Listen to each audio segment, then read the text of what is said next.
महाबळेश्वरला heaven in Maharashtra असं का बोलतात? मग हे जाणून घेण्यासाठी तुम्हाला इथं यावं लागेल, कारण महाबळेश्वरचं सौंदर्य कदाचित मी शब्दात मांडूच शकत नाही.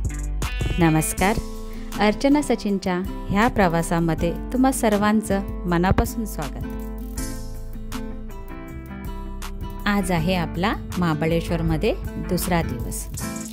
आमचं हॉटेलमध्ये ब्रेकफास्ट आणि डिनर हे इन्क्लुडिंग आहे. आता आहे ब्रेकफास्टचा टायमिंग. ब्रेकफास्ट झाल्यानंतर थोड्या वेळाने आपल्याला हॉटेलची चेकआउटसुद्धा करायचं आहे.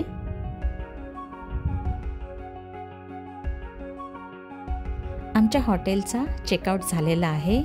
काल आपले जे थोडेफार जाता आता पॉईंट्स राहिले आहेत, शॉपिंग राहिली आहे, ते करूया आणि आपल्या पुढच्या प्रवासाला सुरुवात करूया. मला तुम्हाला एक सांगायचं आहे की आम्ही हॉटेलवरून डायरेक्ट ओल्ड महाबळेश्वरला जायला निघालो, पण तिथे रस्त्याचं काम चालू आहे आणि एका वेळी एकच गाडी पास होते. आम्ही एक नाही, दोन नाही, तर 3 वेळा ट्राय केलं, पण आम्हाला काही जमलं नाही आणि मग आम्ही तिथून निघालो. आता थोडंसं फोटो सेशन करूया आणि थोडी शॉपिंगही करूया. आम्ही कुठचंही शॉपचं पेड प्रमोशन करत नाही आहोत. जशी तुम्ही शॉपिंग करता तसंच आमचीही थोडी शॉपिंग बाकी आहे. तर मग आम्ही इथून चीज फॅक्टरीला गेलो, मालाजला गेलो आणि शॉपिंग केल्यानंतर आम्ही निघालो आमच्या फेवरेट पॉईंटला, जो आहे सिडनी पॉईंट.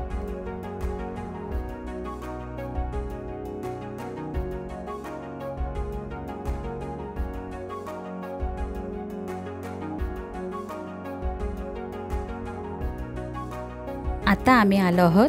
हा आहे सिडनी पॉईंट.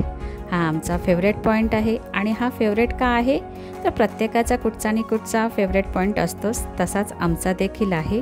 आम्हाला इथे आल्यावर खूप छान वाटतं आणि दरवेळेस न चुकता आम्ही सिडनी पॉईंटला येतोच. मग इथे थोडंसं फोटो सेशन होतं, थोडीशी व्हिडिओ शूटिंग होते, थोडं टाईमपास होतो, थोडे रिलॅक्स होतो आणि इथे आल्यावर खूप छान वाटतं. इथे लोकांची बरीचशी गर्दी आहे, कारण इथे मागच्या वेळेसपेक्षा भरपूर चेंजेस झालेले आहेत. इथे तुम्ही फोटो सेशनही करू शकता. बरंचसं काही नवीन झालेलं आहे. एकदा ह्या पॉईंटलासुद्धा तुम्ही नक्की व्हिजिट द्या. तुम्हाला देखील हा पॉईंट नक्कीच आवडणार.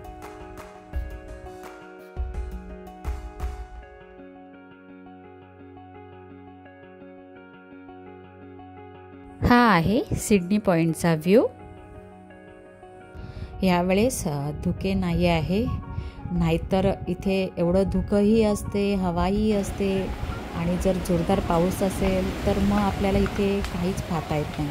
पण आज धुकं नाही आहे आणि पण हवा भरपूर सुटलेली आहे, तुम्ही पाहू शकता.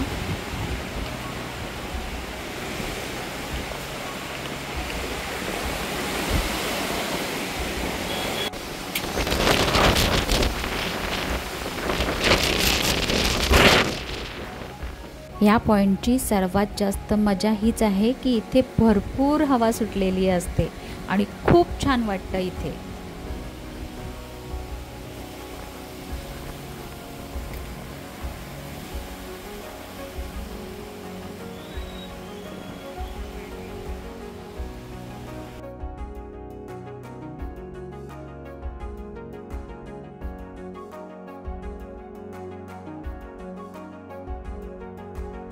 घाट उतरल्यानंतर आता आपल्याला जायचं आहे मॅप्रो फॅक्टरीला. मॅप्रो फॅक्टरीमध्ये पण बरेचसे चेंजेस झालेले आहेत, ते मी पुढे व्हिडिओमध्ये तुम्हाला दाखवणारच आहे. पण मला एक सांगायचं आहे की घाट उतरल्यानंतर म्हणजे जसं वाईच्या थोडं पुढे तेव्हापासून जो रस्त्याचं काम सुरू झालेलं आहे ना, तो 1 या 2 किलोमीटरचा नाही, तर जवळपास तो 8 ते 10 किलोमीटरचं काम चालू आहे रोडचं. आणि रस्ता खूप म्हणजे खूप खराब आहे. त्या रोडची देखील मी शूटिंग घेतलेली आहे, ती मी पुढे तुम्हाला दाखवणारच आहे.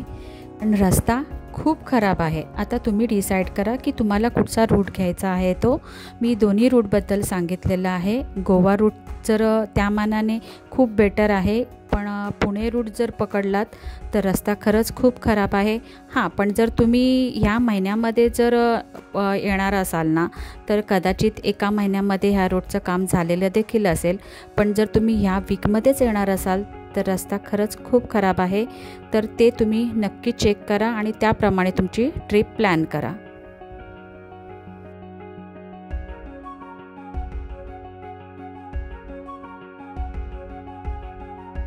मॅप्रो फॅक्टरीमध्ये बऱ्याचशा ॲक्टिव्हिटी चालू केल्या आहेत ह्यांनी नवीन. त्यामध्येच हा स्नो पार्क पण आहे आणि ह्याचं टायमिंगसुद्धा अनलिमिटेड आहे. तर तुम्ही मॅप्रो फॅक्टरीला व्हिजिट दिलीत तर तुम्हाला देखील हे पाहायला मिळेल. ह्याचं देखील आम्ही पेड प्रमोशन करत नाही आहोत. आम्ही इथे आल्यानंतर आम्हाला त्यांनी त्याची व्हिजिट करायला सांगितली. तुम्हाला आमचा हा व्हिडिओ आवडला असेल तर आपल्या व्हिडिओला लाईक करायला आणि चॅनलला सबस्क्राईब करायला विसरू नका. आणि तुमची काही क्वेरी असेल तर ती आम्हाला कमेंट बॉक्समध्ये नक्की सांगा. आपला महाबळेश्वरचा प्रवास झालेला आहे. तुम्ही जर ट्रिप प्लॅन करत असाल महाबळेश्वरची तर फक्त रस्ता चेक करून घ्या. तुम्हाला किती टाईम लागते आणि तुम्हाला कुठचा रूट सोपा पडतो त्याप्रमाणे तुम्ही ते डिसाईड करा. थँक्यू.